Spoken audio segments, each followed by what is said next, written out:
Selamat pagi teman-teman. Kembali bersama Ariel Kurnaidi. Kita akan merenungkan firman Tuhan dari buku Renungan Pagi, Anak dan Pelajar. Yesus sahabat terbaik dan setia. Yang disusun oleh Pastor Dr. Marolop Sagala. Mari kita awali dengan doa. Bapa di sorga, kami akan belajar firman-Mu. Tolong kami supaya firman-Mu menjadi pedoman dalam hidup kami hari ini. Dalam nama Tuhan Yesus kami berdoa. Hari ini, tanggal 29 Maret, judul renungan kita, Berdoa untuk Pengampunan. Ayat hafalan, Matius pasal 6 ayat 12. Dan ampunilah kami akan kesalahan kami, seperti kami juga mengampuni orang yang bersalah kepada kami.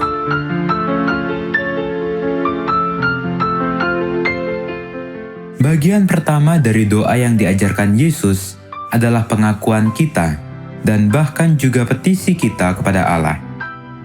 Kita mengakui kebesaran, kemuliaan, dan kuasa Allah. Sesungguhnya itu adalah juga pernyataan untuk kepentingan kita. Itu adalah kebutuhan kita juga.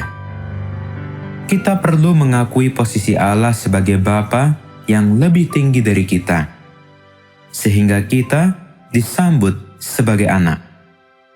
Kita perlu mengakui kekudusan nama Allah, supaya kita menyadari ketidakkudusan kita, supaya Dia menguduskan kita.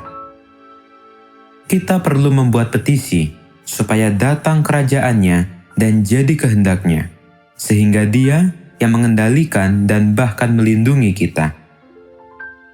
Barulah kita berdoa untuk kebutuhan setiap hari dan hanya cukup untuk sehari saja. Itu berarti kita sedang menyatakan ketergantungan kita dan penurutan kita kepada Tuhan atas segala perintah-Nya.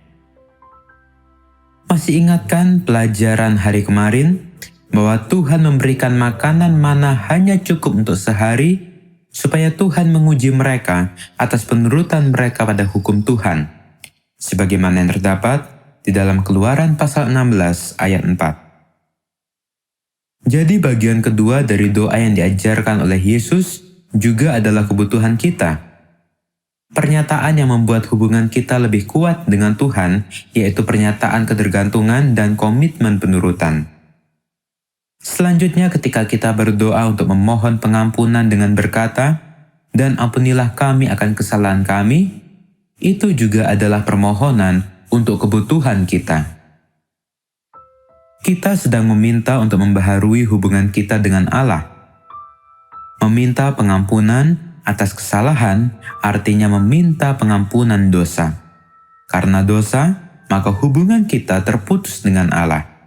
Sebagaimana yang terdapat di dalam Yesaya pasal 59 ayat 2. Kita tidak mungkin hidup tanpa berhubungan dengan Tuhan.